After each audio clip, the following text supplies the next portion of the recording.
Today is Thursday, May the 23rd, 2024, and today we will be conducting a class on how to give a critique.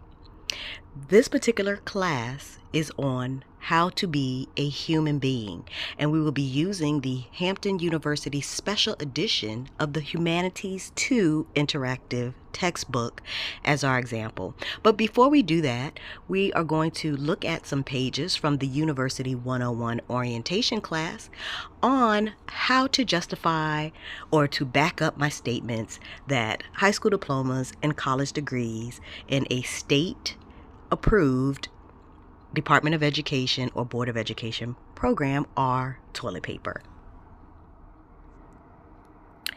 Let us first review the critique that I gave on yesterday. Respectfully, which parents or students have researched not the entry exams, but the individuals on the college board who administer them and qualify your scores? What are their qualifications? You'll have to pardon my arrogance about these things, but my daughter graduated from the Elite International Baccalaureate IB program at Granby High School, and I'll pause for a moment because I incorrectly originally posted Maury High School because all three of my children have attended 3 different high schools in the city of Norfolk. So I am very familiar with how each of those schools operate. But it was LJ who attended Maury University, Maury High School. Amaya attended Booker T, and Deja attended Granby High School. The IB program at Granby High School that private middle school parents tried to get their kids into because it was free and offered college credit-bearing courses as part of the curriculum, and the program wore her out. She was then given a scholarship for which she had not applied.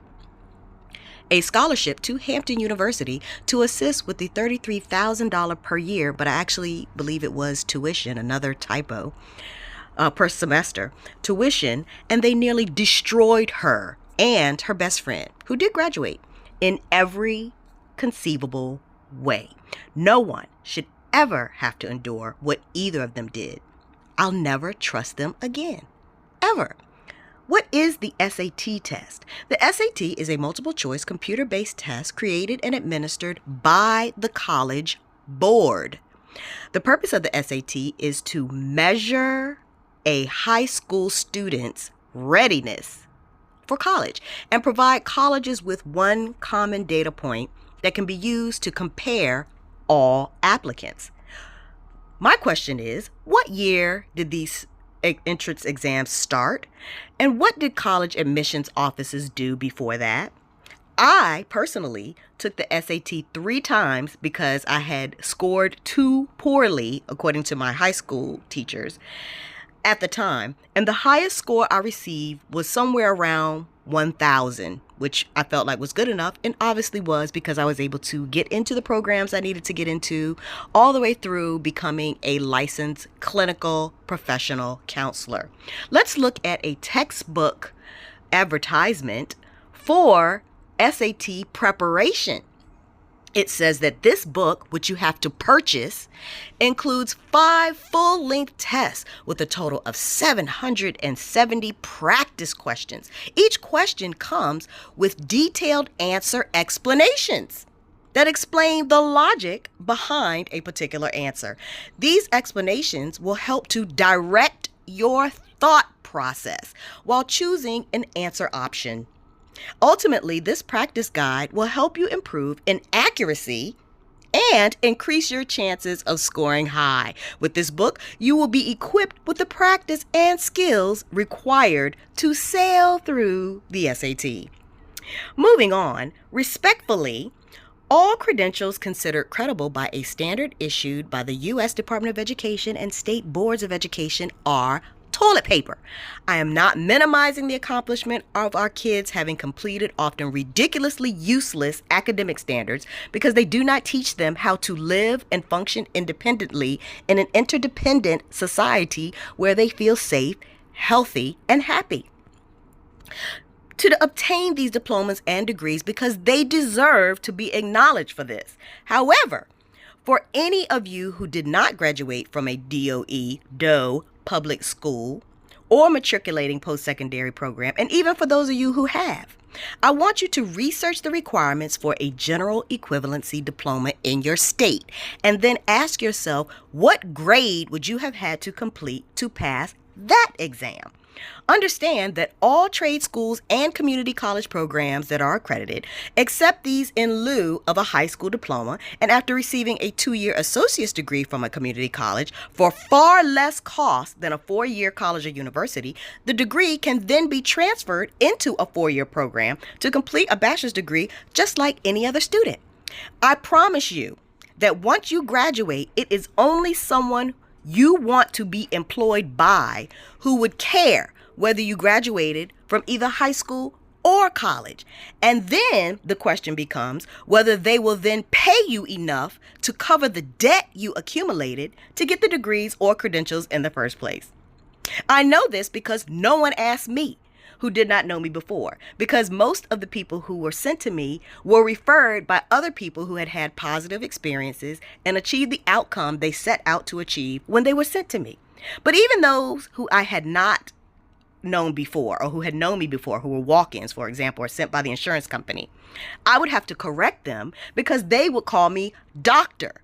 So then who is smarter? Now, for educational purposes, let's take a look at how students receive their SAT scores once they've been taken. These are Deja's SAT scores. She qualified with an 1180 the first time, so she only had to take it once back in October of 2016. And they help you to understand how your score is evaluated. Now, keep in mind that Deja is a gifted writer, which she has been recognized and acknowledged for throughout school. This is information that would have been available to anyone interested in having a skilled writer enrolled in their academic programs. I'm only giving you that information as a guideline to consider when you're thinking about how you chose and were chosen to attend a program beyond your high school education. With that said, I would like to share a video from an art program to give you some ideas to consider. I will first show you a tutorial that they offer on how to give a critique. This is important because I want you to consider why you would need a critique and who you believe would be most qualified to give a critique. Now, just sort of as my own insinuating idea, I believe that a critique can only come from someone who has achieved mastery in whatever it is the student wants to learn. If you want to learn something and you go to someone who is very good at it, then it would make sense that as you are learning, they would give you critique, which in a better word might be feedback, so that you can achieve the result you want in your own learning process. But our educational system is not structured in a way that is student-led. With that being said, let's look at what they're doing at Art Prof and how they got there.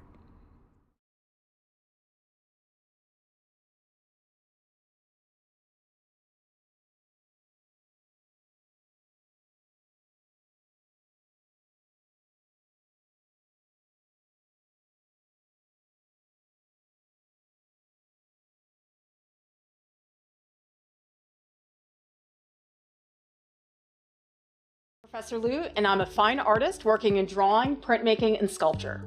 I love teaching studio art because of how open and free and how totally unpredictable the creative process can be. When I'm teaching, I have to be so alert, I have to be really on my toes and really ready to react to anything that might happen. I was really afraid when I made the decision to go to art school that that choice would ultimately be the wrong one, because I remember getting to school in that first week, we were doing all of these orientation icebreaker games, and I was afraid that the rest of the 4 years would be just like that, like this kind of really light summer camp.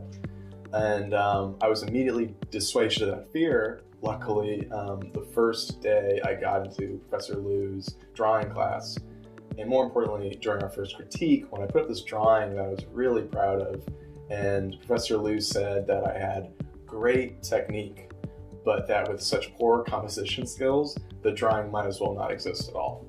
In elementary school, we had art class once a week for 1 hour. And I remember those days that we had art class that my classroom teacher would write the daily schedule on the board. And when I saw those words art, I got so excited thinking about all of the things I was going to get to do in art class. When I got to middle school, that all changed because art was no longer something that you got to take all the time. It just disappeared from the curriculum. And I was sort of shocked by that, and things didn't really improve when I got to high school. I knew in high school that I had this passion for visual art, but I never met an actual working artist. To me, artists were people who you read about in textbooks, who were on the plaques at the museums. I didn't really know that they existed within our day-to-day lives. And I was sort of shocked by that, and things didn't really improve when I got to high school. I knew in high school that I had this passion for visual art, but I never met an actual working artist. To me, artists were people who you read about in textbooks, who were on the plaques at the museums. I didn't really know that they existed within our day-to-day lives.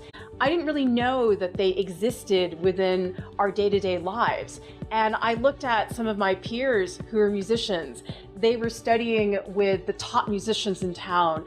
I looked at the athletes in my high school. They were going to these prestigious national soccer tournaments. There were these kind of endless numbers of opportunities. But for me, there was almost nothing. There were just a few classes here and there that I would take, but there was nothing substantial or rigorous that really measured up to what I was looking for. My high school art program was always underfunded. We barely had any supplies to work with, and the few art teachers that we had such a demanding schedule. They were so overworked. They really just didn't have the resources to support the kind of rigorous program I was looking for. This is how grooming trauma is passed on to the next generation.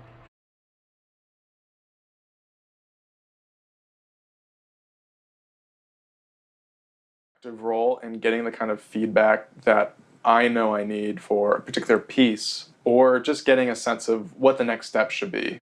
The critique sandwich is when you give an encouraging piece of feedback, and then you give a little bit more critical piece of feedback, and then you finish it off with another encouragement.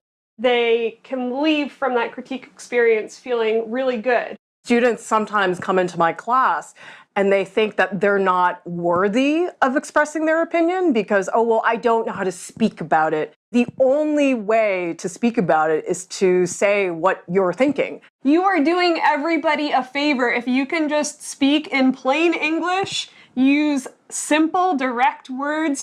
If you want to make a statement, you want to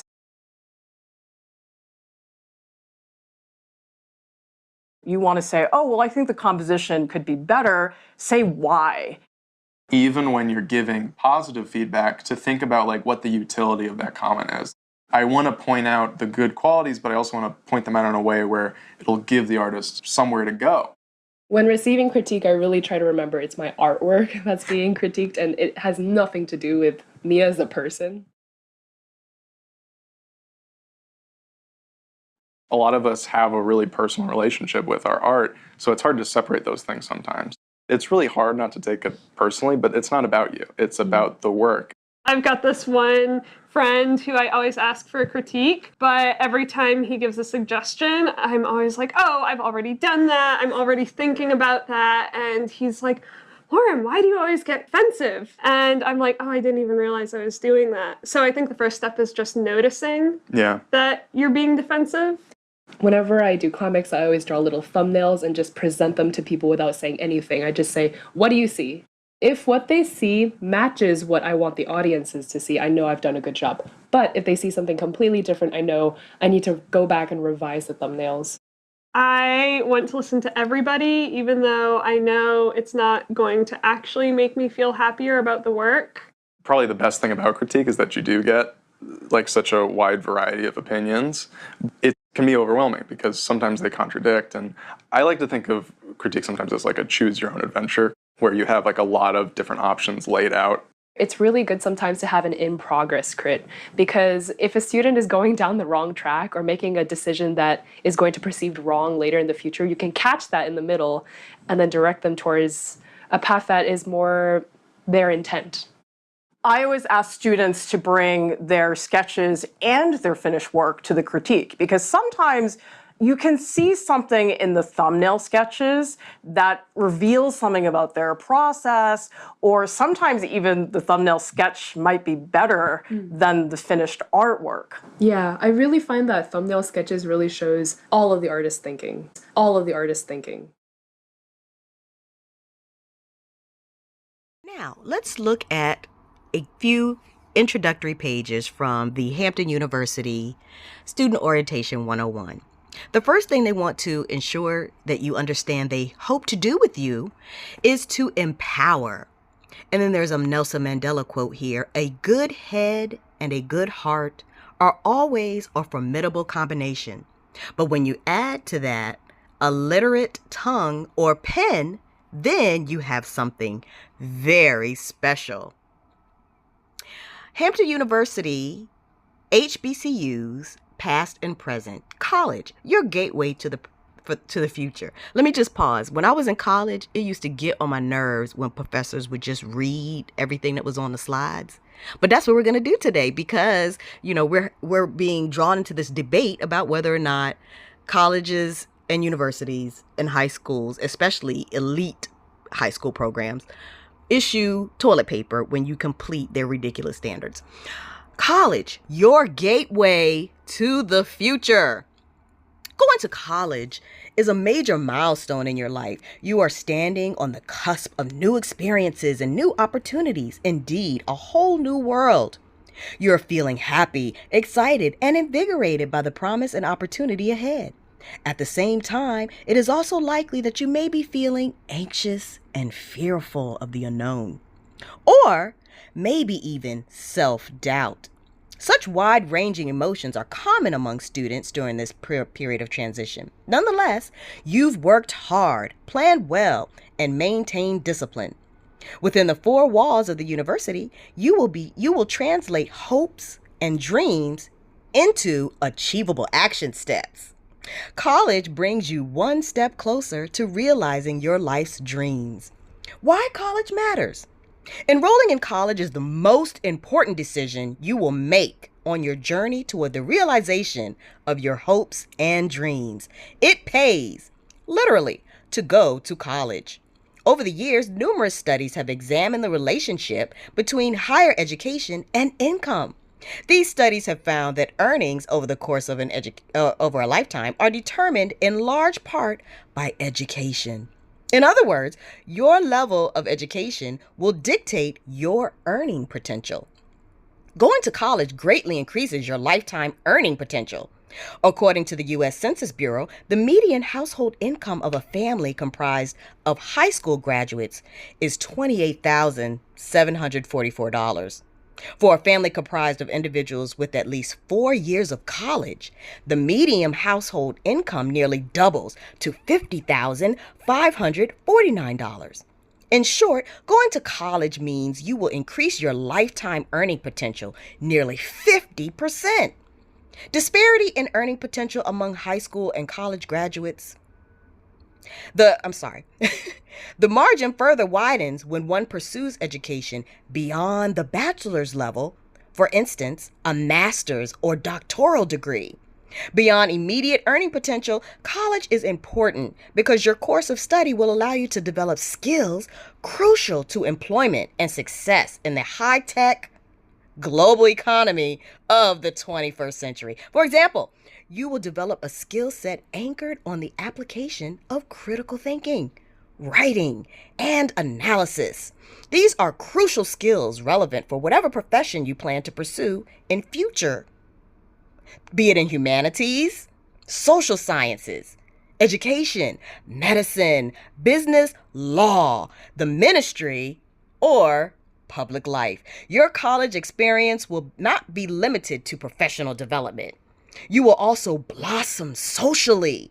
You will have a social life and participate in extracurricular activities. You will find many people with much in common with you. At the same time, you will also meet and interact with people from different cultural backgrounds, is the next word. Now, let's look at a critique that I did on the humanities textbook, specially published for Hampton University. Welcome to Humanity 202. This course is a partner course to Humanities 201, in which you studied ancient civilizations, medieval culture, and the flowering of European culture in the Renaissance. We will be continuing our investigations into culture and human expression by examining specific methods of cultural production. As you discovered in Humanities 201, culture is a set of beliefs, morals, and practices that bind people together within a society. Cultures often maintain continental, political, or regional borders, but can also be as small as a college campus or a town, although these smaller groups are typically called subcultures. Culture in the abstract, as beliefs, morals, and practices, is intangible, therefore hard to examine and study in and of itself. However, cultural production, the arts, crafts, music, literature, and technology of a particular culture, is tangible. We can derive critical knowledge about a culture by examining the creative and material output of its members. How does a specific quilt by an African American artist inform us about the history and experience of African American society? How also does a contemporary Hollywood film reflect the beliefs and desires of 21st century America? These are the types of engaging questions you'll be able to answer by the end of this course.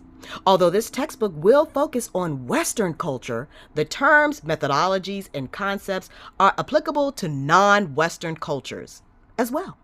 In fact, much of what you will study this semester has roots outside Europe and the Mediterranean, as artists, musicians, playwrights, and philosophers have often found inspiration through their international travels and appreciation of other cultures. Students in this course are encouraged to make connections between their areas of specialization and humanities, and not make the mistake of thinking that humanities does not pertain to their field of study or career. Arts and culture are inextricably linked to many diverse areas of study, such as mathematics, science, communication, medicine, and journalism. Recognize yourself as a shaper and participant in the defining and making of culture. Appreciate the far-reaching impact of culture. Appreciate the far-reaching impact of culture will enhance your ability to relate to and enjoy people and unique practices and expressions around you. Studying the humanities enhances knowledge of other disciplines in two fundamental ways. First, it teaches you in-depth methods of observation and analysis that strengthen your understanding of any subject. Second, it stretches your understanding of how and where your discipline overlaps and influences other professions. This expanded understanding of your field will help you find not only your place within it, but also areas for innovation and scholarly exploration. The second benefit of studying the humanities is how it will improve communication with people throughout your life. By studying other cultures, you will understand the customs and cultural references of your coworkers or clients from a different region or country, and will be able to share ideas and converse with them in an informed manner. Finally, the study of humanities enriches experiences for you personally.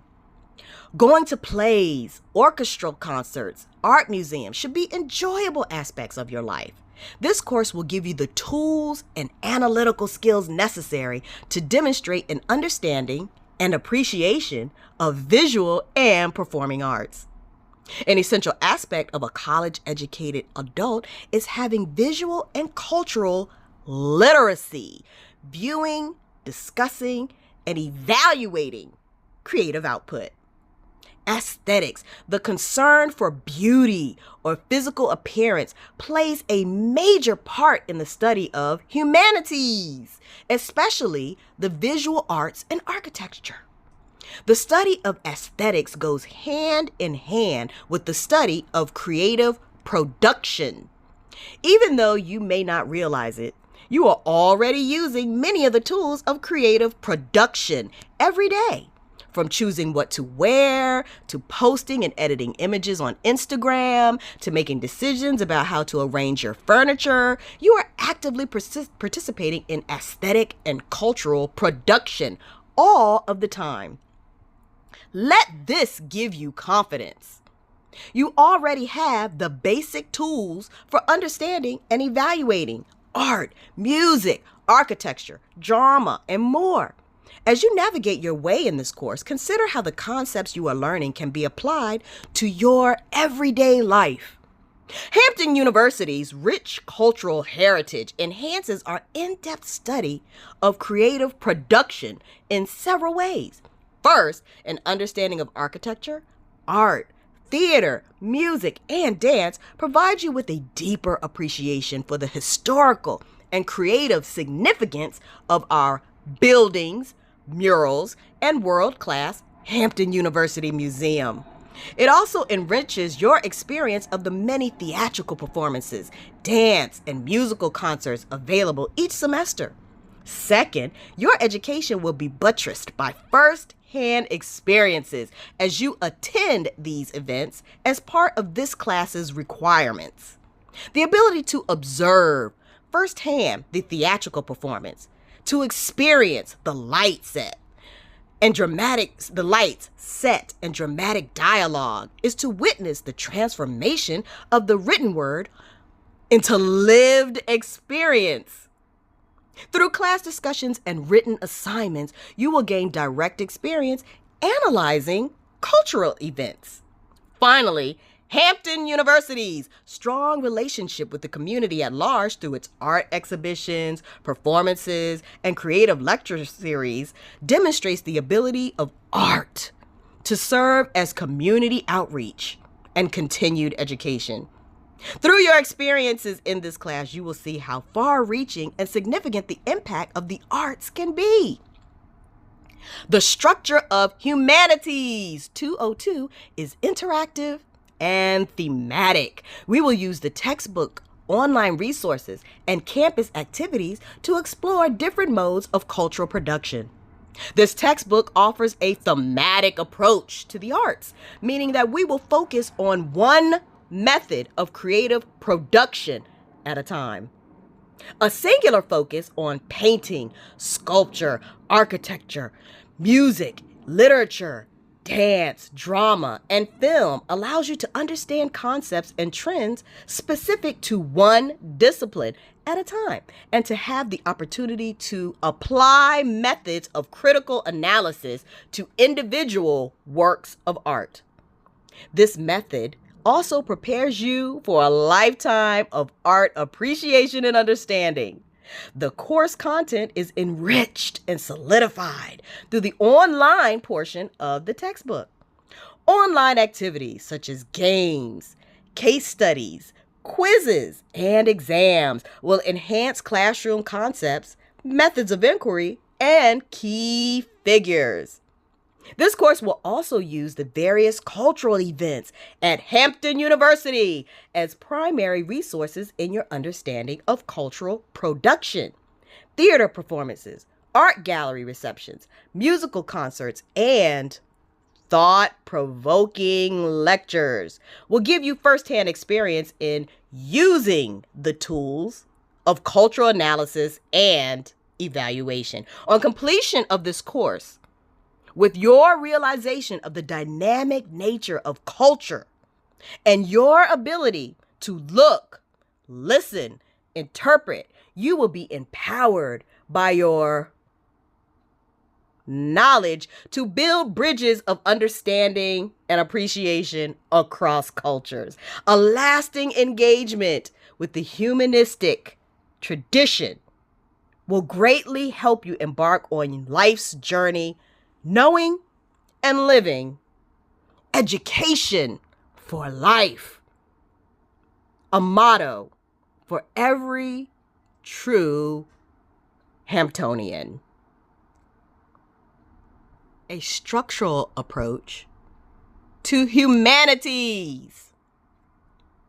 What can you tell about the object shown in figure 0.1 here? Do you know anything about its origin? Can you determine if someone made it? Does it call any associations to mind? These are especially difficult questions because the object appears to be inert stone or concrete, broken away from a larger object, and people typically do not have associations with unidentified fragments of inert materials. One might try to describe the object and its roots. It has a broken edge and a smooth semicircular side that may have been formed in a cast.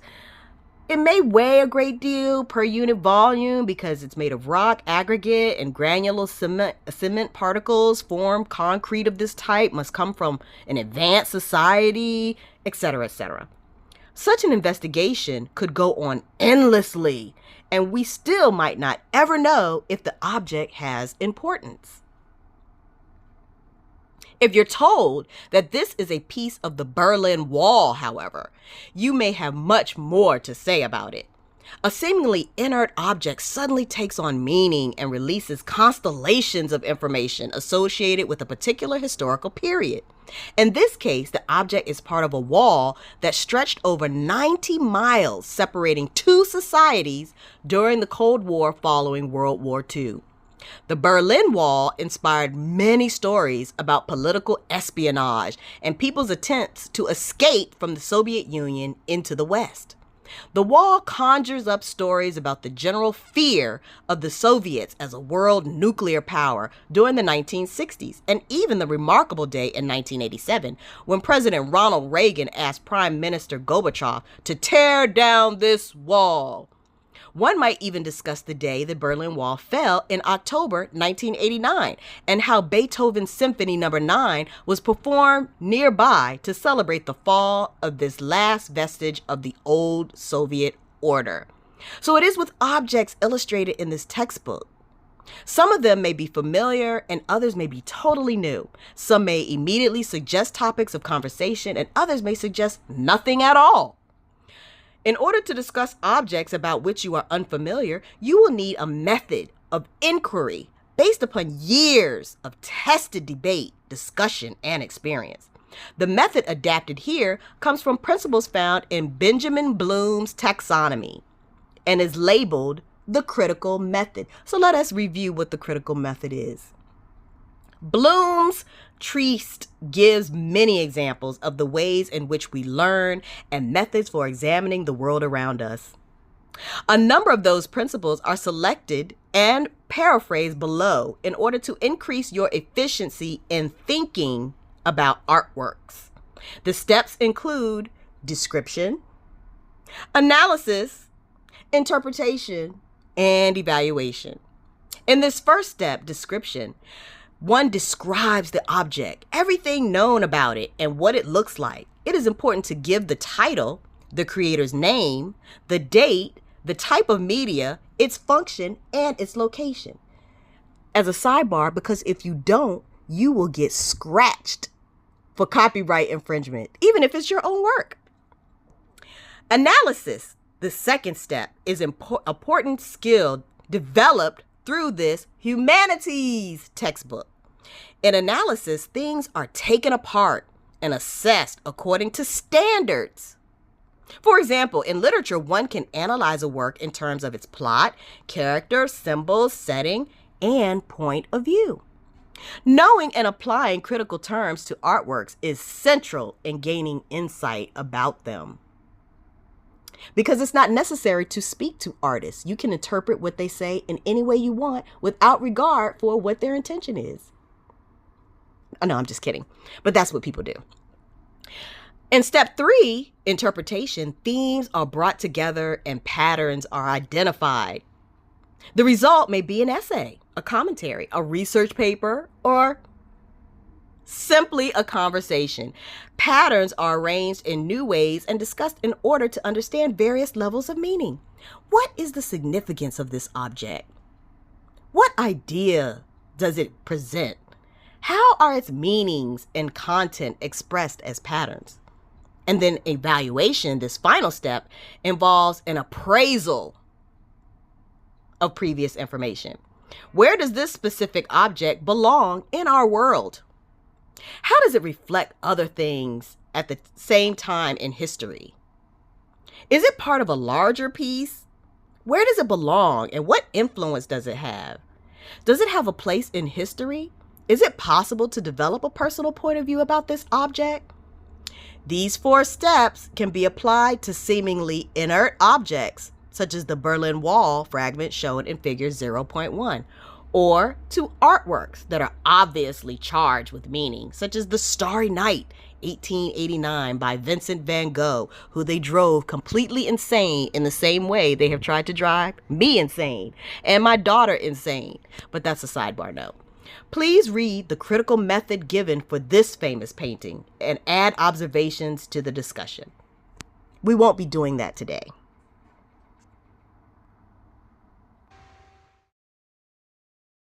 It's always interesting to me the kind of people who would try to discredit or defame me, who then cannot justify themselves the lies that they tell. I'll continue to do it until people can understand how much they have been groomed by our education system and this trauma mill. I took my kids out of school because I do not trust the education system, not because they weren't overly capable.